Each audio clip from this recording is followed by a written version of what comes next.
Studies. Professor, um, every time we report on this, we keep saying Muslim Mindanao is going to vote. At best, we'll say Mindanao and so on.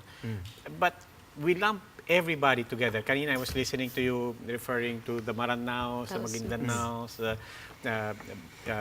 Tawi-Tawi, Sulu, and so on. And people forget, no? Mindanao is a very big region, and in fact made up of many, as we call them, tribes. I don't know if that's the accurate term.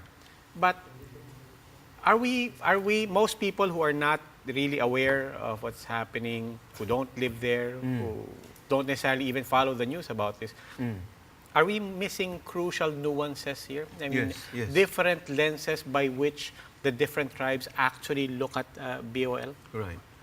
I think I have a way of framing in a very simple term what I call the intra dynamics of Moro ethnicity. Remember in the 2000 MOA AD controversy, those mostly who opposed were the Christians. So the relationship, the interrelationship between the Maguindanao and the Christians in the area was not as good as these days. But the true time, since the past administration and now particularly with the administrations of President Duterte, that relationship has been sort of patched up quite positively. But you have the problem in the what I call the internal, the inter-Moro relation. And this is factored in because I think partly the struggle for nationhood among Moros is really fraught with difficulties. For one, the question of nationalism has not really matured to that level where we envision. Why? Because of the pool of tribal and ethnic differences among Moro groups. Now, this is due not simply to superficial reason, to the fact that major tribes have their own historical, as I said, rootedness.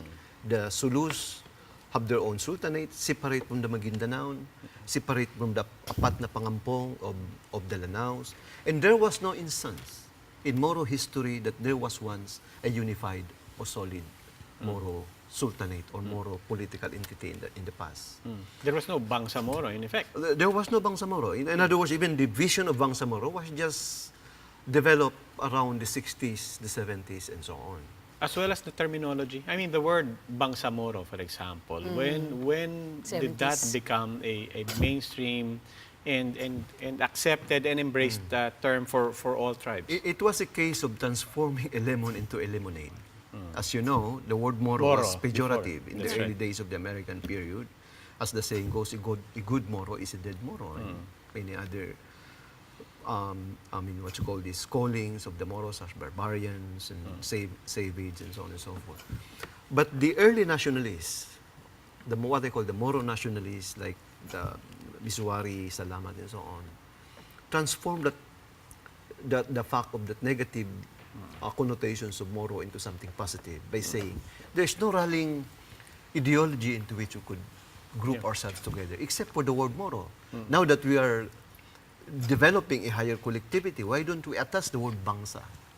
Meaning you are not looking the other as a tribe, as an ethnic group, but now as a nation, as a Bangsa. So that's the beginning of the conceptions of the word Bangsamoro.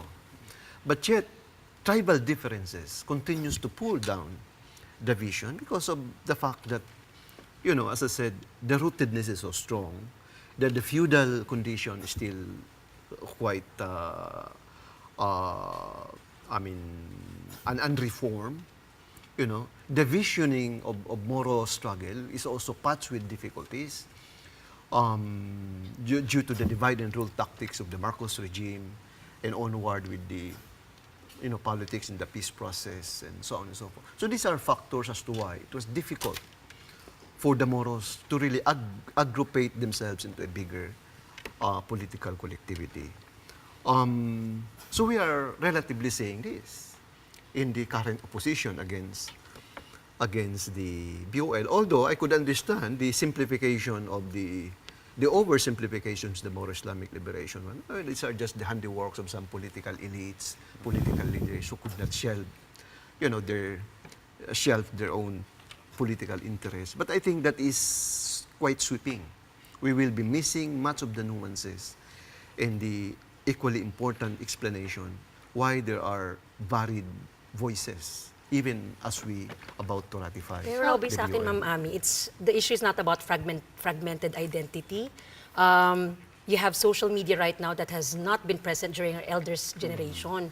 Ang lakas ng impact ng social media in unification, in awareness of your own internal identity as distinct from the Filipino majority na Bangsamoro is also the BOL in itself is a document not for any tribe, because as a drafter, I would feel slighted naman na masasabi na BOL would bias another tribe. Well, it's an It's not a power- experiment in trying to unite the tribes. And we have to give it a chance. Yes, but, Post plebiscite. but the tribalism is still there. You agree with him that it's still deeply entrenched, or do you think the opposition is mainly political and personal to some degree? It's mostly personal, political issue. Pwede po. Yung mistrust po kasi sa current BOL through the MILF at least is that feeling ng other tribes that they would be not participative in a future Bangsamoro government. They're not closer to the MILF, which is seen as the proponent. But for me nga, yung mechanism dyan is the parliamentary form of government na automatic yung alokasyon. Sa kababaihan, COMELEC should accredit more parties. Iakyat yung kamulatan ng mga political party organizing. Walang dynastiya na provision, pero there is automatic youth representation, pwedeng kababaihan, mga grupo, you're supposed to aggregate and organize yourselves, not according to tribe, not according to grouping na ethnicity. It is about even issue-based. So political participation has to grow, no? And we have to have, the mechanism is there through the BOL parliamentary form of government.